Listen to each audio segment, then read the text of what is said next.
Hello everyone! Welcome back to our kitchen! Yan, meron naman po tayong panibagong recipe para sa araw na ito na aking ibabahagi sa inyo. Ito ay ang napakasarap na Pinoy merienda. Yan, tingnan nyo po naman kung gaano kasarap ang ating recipe. At ang kailangan lang po natin dito ay 1 kilo ng saging na saba. Yan, saging na saba. Yan, hindi pa po siya gaanong hinog. Yan, tama lang kahinog niyan. At of course, kailangan natin ng glutinous rice flour. Yan ang ating saging at ang glutinous rice flour. Of course, ating itong balatan at masahin. Yan, gamit po ang tinidor or kaya pastry cutter. Then, ang equivalent po ng 1 kilo na yan ay nagawa po natin na 2 cups of mashed na saging. Yan. 2 cups po yung ating nagawa niyan. Then, of course, ilagay mo natin sa ating mixing bowl at lagyan po natin ng 1 tablespoon of vanilla. Yan. At 1/4 cup of light brown sugar at 1 tablespoon of margarine. Dilagyan po rin ng 1 teaspoon of salt. Yan. Ihalo natin mabuti hanggang sa maihalo natin yan. Then, nagpapadagdag po yan ng linamnam yung paglagay natin ng margarine at ang vanilla. Yan. Then, lagyan natin ng 2 cups of glutinous rice flour. Yan. 2 cups po. Then, haluin natin ng ganyan at lagyan natin ng water or tubig.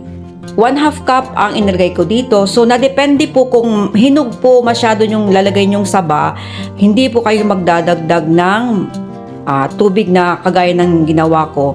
It's either hindi kayo aabot ng 1/2. So, depende po kung gaano po kahinog yung saging. So, pag alam nyo po na medyo basa yung saging ninyo at kung siya, huwag nyo magay ng maraming tubig. So, i-control lang po. So, gradually lang po ang paglagay ng tubig. At yan, huwag kakalimutang lagyan ng oil yung gagamitin yung kutsara sa pag-mold. Yan, at saka yung mga lalagyan ninyo kasi para hindi po dumikit. Yan. Lagyan po natin yan ng oil para mas madali po natin na ma-mold. Then, of course, meron tayong sesame seeds. I-prepare na rin natin at lagyan yung ating kamay ng oil para pag mag-mold na kayo, hindi po siya magdikit sa inyong kamay. Yan. Mold natin ng ganyan. So, ang pag-mold naman ng ganito na saging at may glutinous rice flour, pwede pong flat or circle na kagaya niyan. Yan. Then, i-mold natin, ikot natin dito sa sesame seeds. Yan, ganyan. So, napakadali lang po, di po ba? Simpleng-simple po yung recipe na ito at sigurado po ako na madali lang pong itong sundan ng ating mga steps. Yan. Ikot natin ng ganyan dito sa ating sesame seeds. Ganyan lang po. Napakadali. Pwede rin po lagyan ng cheese.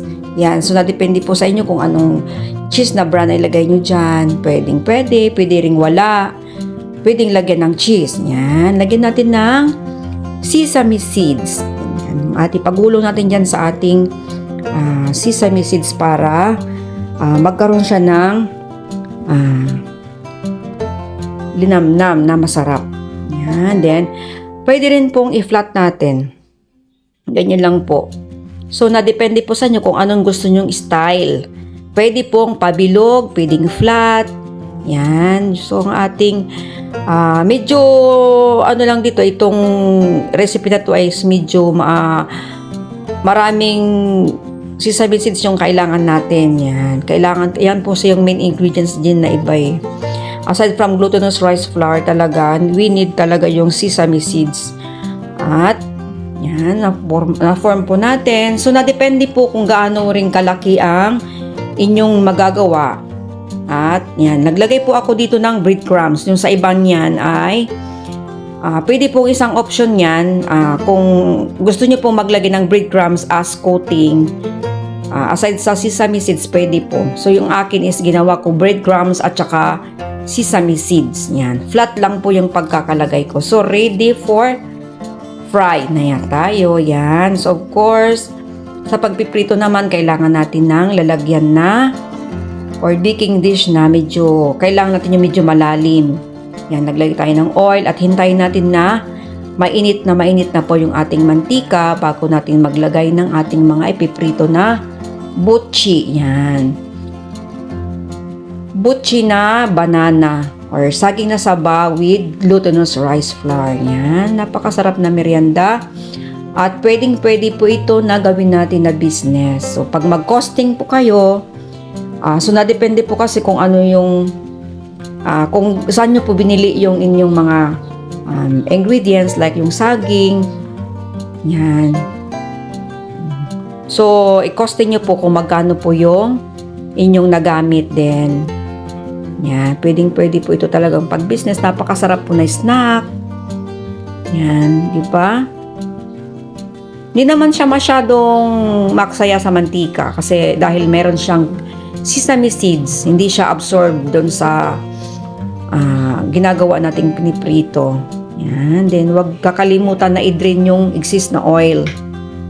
Yan, gawin lang po natin ito, yung process nito hanggang sa matapos po yung ating pagpiprito. Yan, same process lang po. Ilagay natin ito sa strainer para yung excess oil po ay hindi po natin makain. Yan, madrain po yan yung mga excess oil. Kung meron po kayong paper towel, mas maganda po kasi naubusan po ako ng paper towel. So yan po, tikman po natin yung ating napakasarap na merienda. Ito ay ang saging na saba na butchi. Yan, di ba? Ang sarap nito. May cheese yan. Yan. Pwede po niyo itong gawin na pang negosyo. Yan. Lagay nyo rin po. Depende po sa inyo kung anong container ilalagay niyo. Pwede po ganyan. Sa isang container. Then, pag 12 po yung laman. So, nakagawa po ako dito ng medyo marami. Yan, oh. Ang sarap po ng ating snack. Mayroon na po niyan na kulangan na po yan kasi kinain na ng mga anak ko kanina. Hindi sila matiis na kumain ng masarap na merienda. Yan, tingnan nyo, di ba po? Sana po nagustuhan ninyong ating recipe para sa araw nito, mga friends. Thank you so much. Until next time. Yan, so yummy. Bye-bye. Thank you so much.